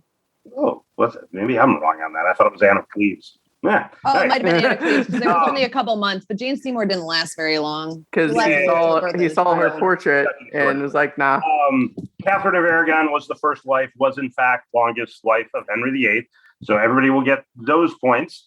But good news, the bonus points will go to the team that chose the question. 8,800 is, we're not doing Price is Right rules. So you are a little over, but you are not much over. 8,741 days. Wow. Well, we were rounding up from 8,760. Great. Yeah, I guessed 8,760 originally, and Dustin gets 9,000 something. It was like 2 weeks shy of 24 years. Okay. That's what I thought. All right, cool. It's within 19 days. That's incredible. That's wow. That's amazing. Great job. That's why I picked the category. Yeah. It'll help us in the long run. But that strategy worked out. Wow, you're plus 2 points. So it was 35 bonus points, right? Yep. Yeah, that's exactly it. No, it's 1 bonus point for each day of the marriage. There you go. Yeah. That's incredible. Incredible. All right, well, Jeremy, thank you so much for contributing to Ben. Jeremy, and that was a great job. So much fun. Great job. One question left in regulation. Mr. Bob Oakes is here to give us tonight's final question of regulation. Bob, what are we doing? Hey, well, so it's the last question of the 6th round. And since this is in honor of Ben tonight, that can only mean one thing, and that's the showdown. Give it a showdown. As usual, the team who is trailing gets to pick the category. So, Nick, which team is trailing right now? Oh, God, you're going to make me do math at this point? Okay. You have us. Going into the final question, it is 135 for Rachel and Kent. It's 165 for Scott and Brian, and 147 for Caitlyn, Dustin, and Nikki. So Caitlyn, Dustin, and Nikki once again get the choice here going into the final question. Caitlyn, Dustin, and Nikki. Okay, so I'm going to go through my spiel.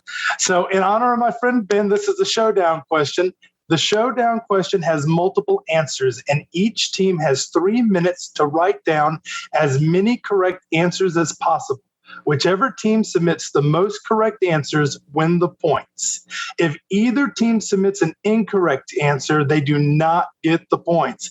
As usual, the team that is behind gets to choose from one of, in this case, we're going to do 3 categories. For today's categories, you get to choose between one of my favorite things, one of Ben's favorite things, and something we both love. So today's categories that you can choose from are my favorite, Star Trek, Ben's favorite, Detroit mega hits, and our shared favorite thing, WrestleMania. If we pick WrestleMania, I'm killing everybody on this call. Starting with Scotty. You can try. I mean, you can try. What category are we choosing? So I think we're going to try for Detroit mega hits. All right. So our category. No, Rachel liked it. I want to change my mind. Our category is Detroit mega hits. Motown was famously started in Detroit by Berry Gordy. One of Motown's signature recording artists was Stevie Wonder, who released all of his albums under the Motown label. Name Stevie Wonder's mega hits, which all topped the Billboard charts at number 1. And that's all time, right? For his whole career, right? Whole career, yes. Including the ones that were just released. Are you giving a number of how many there actually are? No, I'm not giving you that number. Okay. It's more than 1. It's less than 1,000. Oh, Bob, this is evil, man. That's time. All right. So at this point, type in your answers, send them over to Bob. So, okay. So I do have an answer for this question that I asked. So of the 3 lists, 2 of the lists have incorrect answers on them. Oh, no. So Nikki's team, she's the one that sent me the answer. So it's Nikki, Dustin, and Caitlyn. So they sent me Superstition. I Just Called to Say I Love You. Both of those are absolutely on the list. But Signed, Sealed, Delivered is not on the list. Wow. And neither is Isn't She Lovely? What? And Higher Ground is not on the list either. Wow. Yes. Wow. Scott and Brian sent me 1, 2, 3, 4, 5, 6 answers. And Superstition's on the list. I Just Called to Say I Love You is on the list. And Sir Duke is on the list. But what's not on the list is My Cherie Amour, Isn't She Lovely, and Signed, Sealed, Delivered. Yeah. So, wow. Rachel and Kent sent just 3 on their list. Very meager. I Just Called to Say I Love You, Fingertips, which was his first number 1, and Sir Duke. So for those 3, Kent and Rachel get the points. The full list, so that you know, it's Fingertips Part 2, which was his first number 1 in 1963. Superstition, You Are the Sunshine of My Life, You Haven't Done Nothing, I Wish, Sir Duke, Ebony and Ivory with Paul McCartney, I Just Called to Say I Love You, Part-Time Lover, one of my favorites. And we took it off the list. We took it off the list. And That's What Friends Are For with Dionne Warwick and Friends. Oh, yeah. Wow, that was his last number 1 in 1985. I'm pretty sure I Wish was Skilo. There we go. I also was like, is Superstition a trick question? Did it reach like number 2 or something? That's why I didn't put it, but that's still. I know. Well, Signed, Sealed, Delivered is the trick one here. Because that's the first one you think of. That's a tough one. Yeah. But no, I did. Great I looked over question. at him. I was like, Really good we're being question. really Tough wimpy. Yeah. I was gonna say there's always the Price is Right option in Showdown of just picking one and hoping that taking everybody the else gets dollar, greedy. yeah. Yep. Yeah. You played it safe. You And did it smart. we would have still bombed it because I thought My Cherie Amour was for sure a number 1. So I had Fingertips. I had I Wish, but I wasn't fighting for those. I had Sir Duke. Yes, you did. All right. Well, thank you so much, Bob, both for Good job, obviously Bob. contributing to Ben's family and for being awesome and writing just not only 1 but 2 incredible questions. One that worked for the players and one that worked for the audience while we were getting the scores together. So good job on that. Thank you, Bob. Thanks, Bob. Thanks, Bob. All right. So we have Kent and Rachel with 165 points. And we have Brian and Scotty with 165 points. We are tied, headed into the gauntlet. Addie, what is the category? It is halogenesis. All right, so Addie, your gauntlet for tonight comes to us from Mr. Addie Lewis. Addie, take it away. Yeah, the gauntlet tonight is halogenesis, HALOGNESIS, and question 1 is, and as you may have guessed, there have been no halogen questions so far today. These are all about halogens, and also these are all before and afters. Oh, God. All 3 of the questions are before and afters. The original category was going to be those damn before and afters got me again. The next one. So question 1. As defined by Urban Dictionary, a 3-word sarcastic phrase used to indicate disgust or indifference towards a too long, didn't read story, and the only element other than mercury to be liquid at room temperature. We are locked in then. Yeah, we're locked in. Are we locked in, Caitlyn? Yeah. Okay. Okay, we'll lock it in. All right, they're locked in. Addie, question number 2. Question 2. A Weird Al Yankovic parody song that starts with the words "Viren soll fundieren a blinze," meaning you should turn into a blintz, and an element whose name means violet-colored and is medically used as an antiseptic. Writing it down. We are locking in. That one hurt. Yeah, thank you, Dustin, for that one. Because I'm sitting there going like, ah. Cool. Yeah, we'll lock in on that. We're locked in. All right, so they're locked in. Addie, question number 3. Question number 3 is a classic British author whose heroines include Eleanor Dashwood and Ms. Woodhouse, and the most recent element to be discovered, believed, though not technically confirmed, to be halogen. Locked in with what I believe is a meow meow on that particular one. This also gives me a chance to include literature and science in the same question. Yeah. We're good with what I'm I good just with said. that. Yeah, what I just said. Yeah. Okay, we're locked in. We were already locked in, weren't we? Okay, so that's everybody locked in. All right, Addie, back to the top. Question number 1. As defined by Urban Dictionary, a 3-word sarcastic phrase used to indicate disgust or indifference towards a too long didn't read story, and the only element other than mercury to be liquid at room temperature. All right, Nikki, Dustin, and Caitlyn, what did you guys talk about? That one was quick. Yeah, that one was quick. That one, like, I knew all the halogens, so that kind of helped us a bit there too. And Dustin was immediately like, "Oh well." We were hoping that me knowing a lot about the band Genesis was going to help, and it did not. Yeah, it did not. I know nothing about Genesis, so Yeah, we were wondering. The second half, I only know because of like treating a hot tub. I know that you. Right. Same. So bromine was the element. Sorry, I lost my train of thought. I was also trying to figure out what question it was again because I already forgot our answer. But it's fine. So as she's telling this incredibly long story, I just want to tell Caitlyn that's a cool story, bromine. Yeah, exactly. All right, so they came in with cool story bromine. Brian and Scotty, what did you answer? So I was probably mistakenly thinking that the other one that was gallium, which is probably not right, but we couldn't come up with a 3-word phrase that fit it. So we ended up locking in with regal begalium. It's 3 words. All right. That is 3 words. Yeah. That is the most correct part about that. And Kent and Rachel. Damn. We also immediately went to bromine, and so I was like, yeah, cool story, bro. So cool story, bromine. Okay, Addie, question number 2. Question number 2. A Weird Al Yankovic parody song that starts with the words "Viren Zolfun Dina Blinza," meaning you should turn into a blintz, and an element whose name means violet-colored and is medically used as an antiseptic. Brian and Scott, what did you answer for that question? We couldn't come up with much on this one either. So that sounded, I don't know the Weird Al parody song, but the only thing I could think of is that Falco had a hit with Rock Me Amadeus. So I thought we'll go with Rock Me Amadeo Iodine. Big stretch.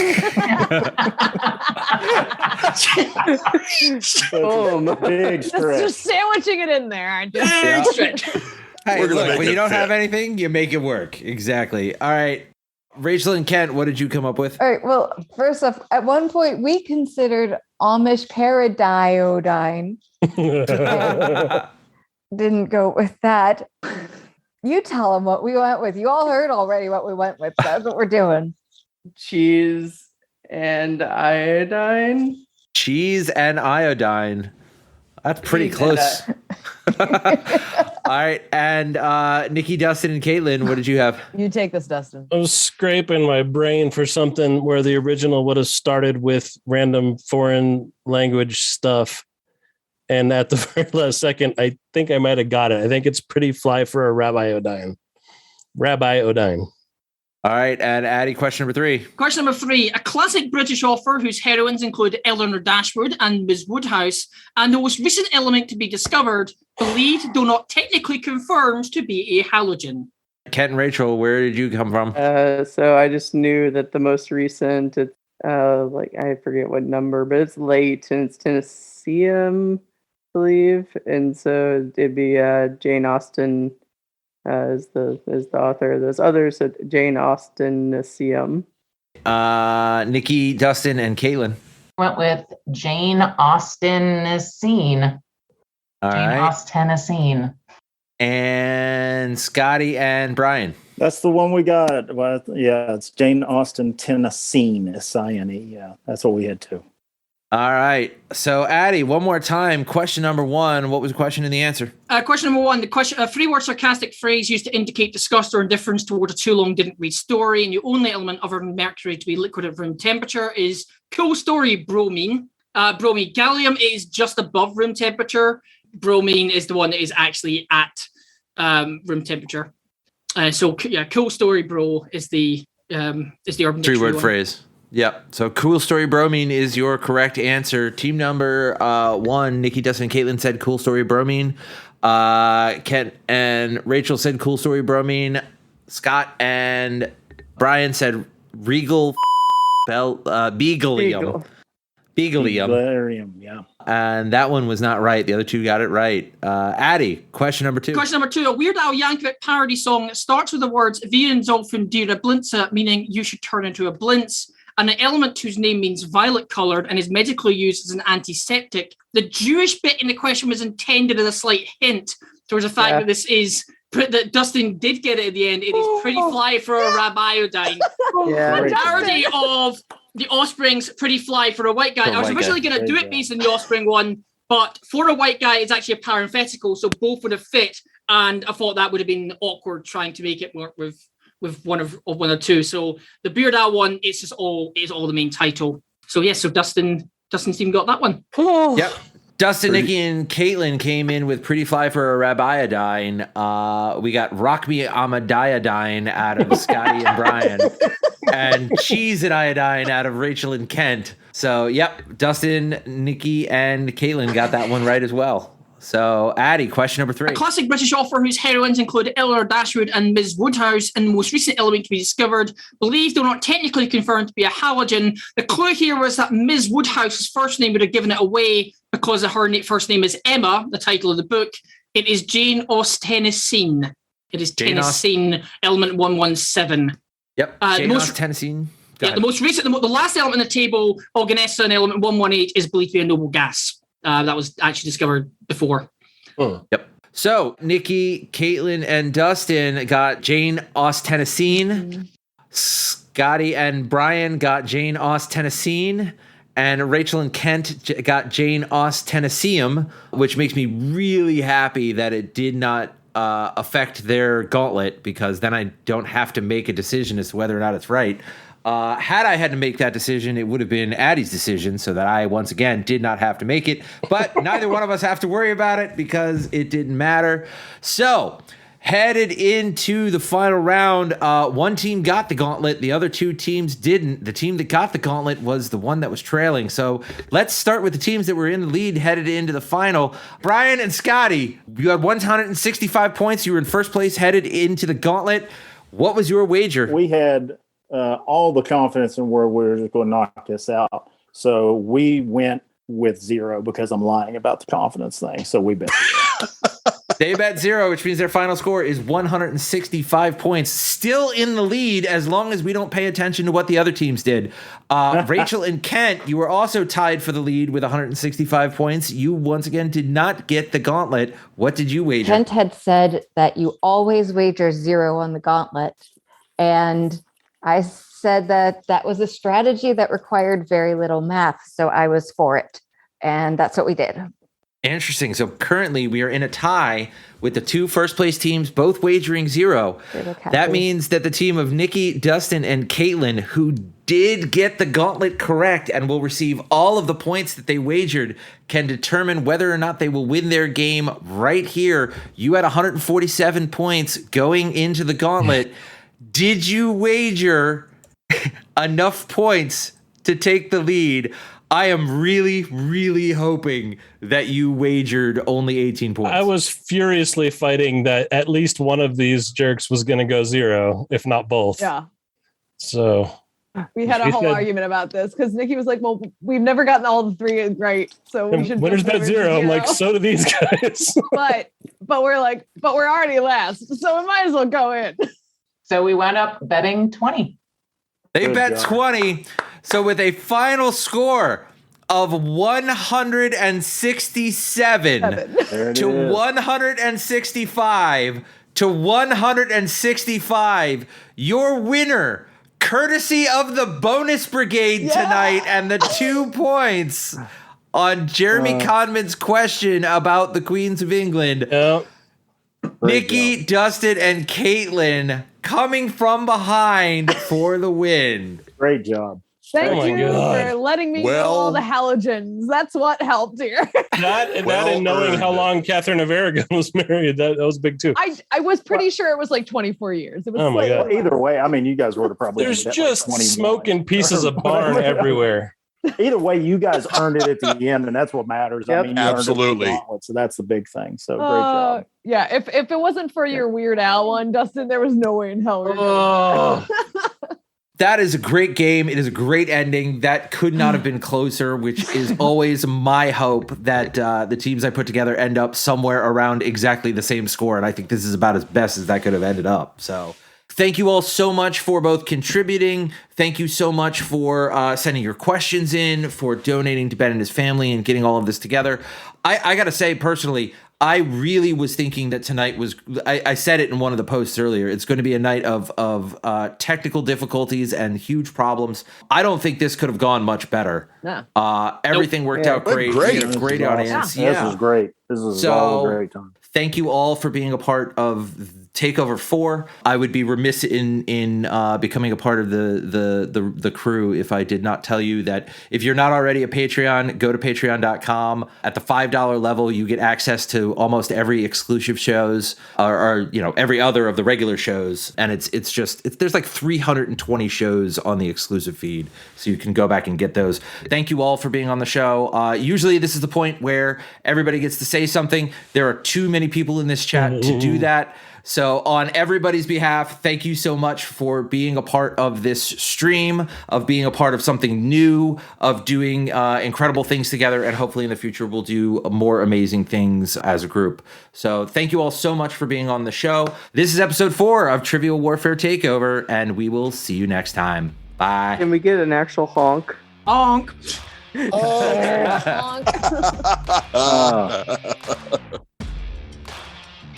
Thanks for listening to Trivial Warfare.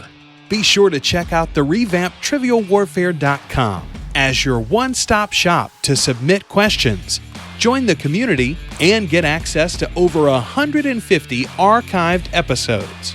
Warm It Up was written and performed by Matthew Stevens. This episode was edited and produced by me, Joel Sharpton. For help with your podcast, visit ProPodcastingServices.com.